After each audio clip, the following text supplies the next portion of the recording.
Edinson Cavani, pour moi, en est une de belle histoire. Alors sur le terrain et en dehors, sur le terrain parce que c'est un attaquant, c'est un numéro 9 qui marque quasiment plus que presque tous les attaquants d'Europe, voire peut-être ailleurs. Il faudrait vérifier, je ne veux pas dire de bêtises, mais en tout cas en Europe, c'est sûr. C'est un attaquant, un numéro 9 qui s'arrache, qui défend, qui cavale plus que tous les autres numéros 9 d'Europe. J'en vois pas un qui a envie de le faire autant. Et s'il y en avait un qui avait envie, j'en vois pas un qui est capable de le faire, voilà, avec le coffre suffisant, avec les qualités foncières pour le faire, athlétique.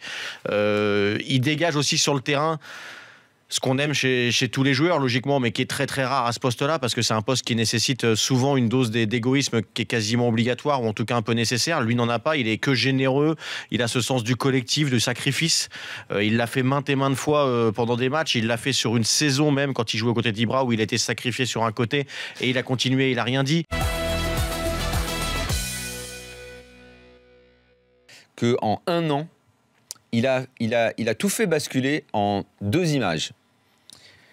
La première, c'est son but dans la déroute de Barcelone, parce qu'il est ressorti le seul joueur vaillant de cette déroute, le seul digne. Son image. Et la deuxième, c'est le coup franc au Vélodrome.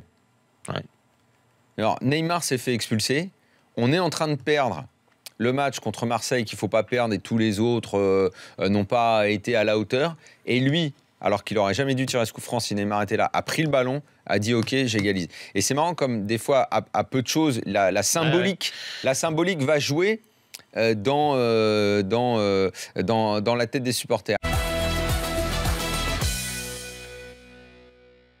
Olivier Létang, tu voulais en parler dans les questions de l'after. Est-ce qu'il est capable de réveiller le Stade Rennais, de secouer tout le monde? Parce qu'il a dit aujourd'hui, il faut changer les mentalités, il faut changer les cultures. Après un peu plus de 2 mois, mon analyse est à peu près la même que quand je suis arrivé. C'est un club qui a beaucoup d'atouts, mais je suis arrivé dans un club où il y a du confort à tous les niveaux, trop de confort de vivre. On est bien, on est tranquille, finalement rien n'est important, gagné, perdu, rien n'est important. Et moi, c'est quelque chose que je ne peux pas accepter. C'est quelque chose qui transpire de ce club depuis des années, quand on est même à l'extérieur. Et pour en avoir aussi parlé avec des joueurs qui sont passés par le Stade Rennais, quand tu arrives là-bas, il a raison de dire qu'il y a du confort partout, parce que c'est un club formidable. On n'en a pas toujours conscience, mais pour moi déjà c'est un des plus beaux, c'est une des plus belles rénovations de stade en France. J'adore ce stade qui est fermé à l'anglaise, etc. T'as un centre d'entraînement qui est très fonctionnel et qui est parfait pour travailler.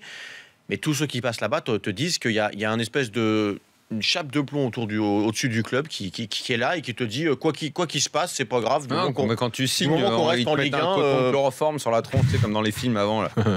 Du moment qu'on reste en Ligue 1, tout va bien.